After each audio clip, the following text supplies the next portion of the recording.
भी समय था जब नए साल का मतलब होता था कि गोवा की पार्टी की जाए, शिमला की बर्फ में नया साल मनाया जाए, महानगरों में पब में पार्टी हुआ करती थी। यानी जश्न और शोर का माहौल, नाइट लाइफ, यही सब पहचान मानी जाती थी नए साल की। लेकिन इस बार तस्वीर कुछ बदली हुई सी नजर आई। 2025 के जाने के बाद 2026 के स्वागत में बड़ी संख्या में लोग अयोध्या, काशी और मथुरा पहुंचे। ये बदलाव केवल पर्यटन का नहीं है, बल्कि देश में बदलती हुई सोच, प्राथमिकताओं और सांस्कृतिक चेतना में आए हुए परिवर्तन का संकेत है। लोग अब शांति के साथ त्योहारों को मनाना चाहते हैं, अपने आप को धर्म से जोड़ते हुए त्योहारों को मनाना चाहते हैं। और ये बदलाव केवल अचानक से नहीं हुआ है। इस बदलाव के पीछे तमाम कारण माने जाते हैं। जिस तरीके से उत्तर प्रदेश में बीजेपी गवर्नमेंट में सांस्कृतिक नीतियों को अहम भूमिका के साथ उसको आगे बढ़ाया गया है, लोगों तक पहुंचाया गया उन नीतियों को, उसकी वजह से भी लोग लगातार इससे जुड़ रहे हैं।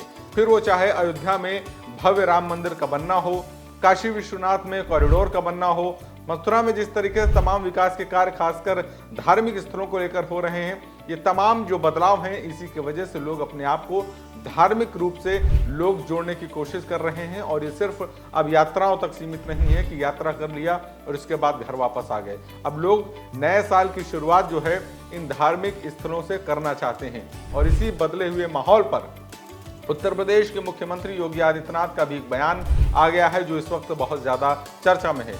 योगी आदित्यनाथ ने कहा कि अब सबसे राम राम बोलिए, जय श्री राम बोलिए। और अब तो भारत सरकार की योजना भी जी राम जी भी श्री राम के नाम पर ही आ गई है।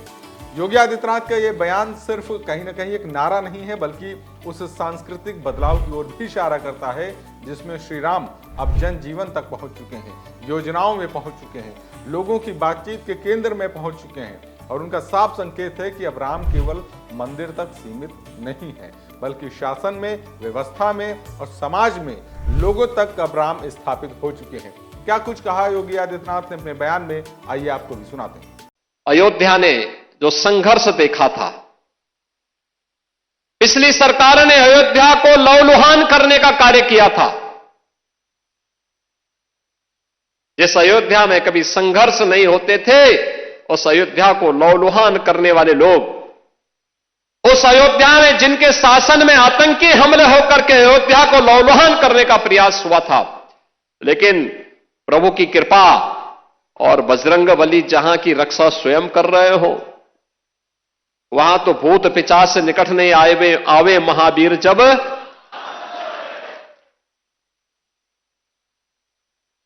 हनुमानगढ़ी में भगवान यानी हनुमान जी महाराज स्वयं विराजमान है। कैसे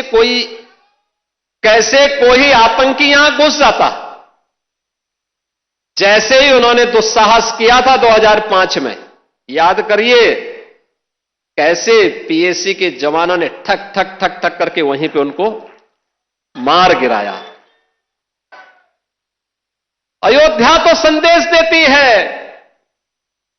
और उसी संदेश को आगे बढ़ाने के लिए अब आप देखते होंगे देश और दुनिया का कोई भी ऐसा श्रद्धालु नहीं, सनातन धर्मावलंबी नहीं, जो अब अयोध्या आकर के दर्शन करके अभिभूत न होता हो। 1 लाख एवरेज अगर हम लोग देखें, पिछले 5 वर्ष के अंदर 45 करोड़ से अधिक श्रद्धालु अयोध्या धाम में आया है। जहां पर पहले कुछ लाखों में लोग आते थे। याद करिए 17 के पहले न बिजली थी, न पानी थी, न स्वच्छता थी, न सड़क थी, न कनेक्टिविटी थी, कोई सुविधा नहीं थी, सुरक्षा की भी व्यवस्था नहीं थी। और कोई जय श्री राम बोलता था तो उस पर लाठी जरूर पड़ जाते थे, गिरफ्तारियां हो जाती थी। आज तो आप देश में जाइए, राम राम बोलिए, जय श्री राम बोलिए। और अब तो भारत सरकार की योजना भी जी राम जी के नाम पर ही आ गई है, जो रोजगार की सबसे बड़ी स्कीम बनने जा रही है। कोई भी बेरोजगार व्यक्ति जब आएगा और कहेगा कि मुझे रोजगार चाहिए अपनी ग्राम पंचायत में, साल में 125 दिन का रोजगार की गारंटी उसको उसके गांव में मिल जाएगी, तो जी राम जी हो गया। बहनों और भाइयों, अयोध्या आज दुनिया की पहली सोलर सिटी, भारत की पहली सोलर सिटी के रूप में अयोध्या आ गई है। सूर्यवंश की राजधानी, पहली सोलर सिटी। अयोध्या में अंतर्राष्ट्रीय एयरपोर्ट महर्षि वाल्मीकि के नाम पर। रेलवे की डबल लाइन के साथ अयोध्या नाम जुड़ गया है। बेहतरीन कनेक्टिविटी अयोध्या का, लखनऊ से, गोरखपुर से, प्रयागराज से, काशी से, हर ओर से। अब अयोध्या में क्या नहीं है। जिस अयोध्या में सिंगल लेन की सड़कें थी, आज चारों ओर से 4 लेन की सड़कें। और कोई भी श्रद्धालु आता है, किसी भी सीजन में आए, आराम से दर्शन करता है, अभिभूत होकर के, मस्त होकर के फिर जाता है, अभिभूत होता है। और हमारी पीढ़ी सचमुच सौभाग्यशाली है। ऐसा नहीं है कि धार्मिक स्थलों में जब भीड़ बढ़ती है तो इसका फायदा सिर्फ सांस्कृतिक रूप से ही होता है। इसका कई तरीके से फायदा होता है। धार्मिक स्थलों में लोगों के पहुंचने का एक बड़ा फायदा ये है कि लोग मानसिक तौर पर अपने आप को खुद को मजबूत पाते हैं और एक नए उत्साह के साथ, एक नए मोटिवेशन के साथ, नई ऊर्जा के साथ अपने काम में लगते हैं और इससे प्रोडक्टिविटी बढ़ती है लोगों की। साथ ही साथ आर्थिक रूप से देखा जाए या व्यवसायिक रूप में देखा जाए तो तमाम जो होटल हैं, जो छोटे दुकानदार हैं, जो गाइड हैं धार्मिक स्थल के और जो स्थानीय कारीगर हैं, उनकी भी आय में बढ़ोतरी होती है।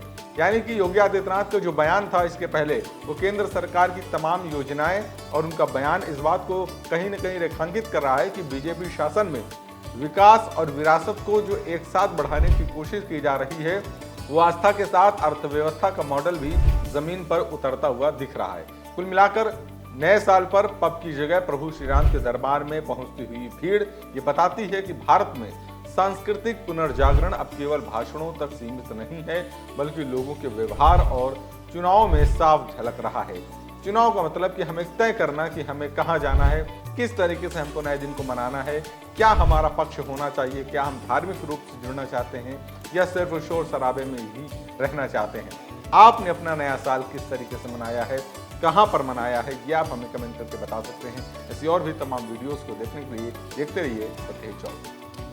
This video is sponsored by Ram Ram Group of Companies, co-sponsored by Nature House and Bhaiya Ji Silver Coated Ilachi.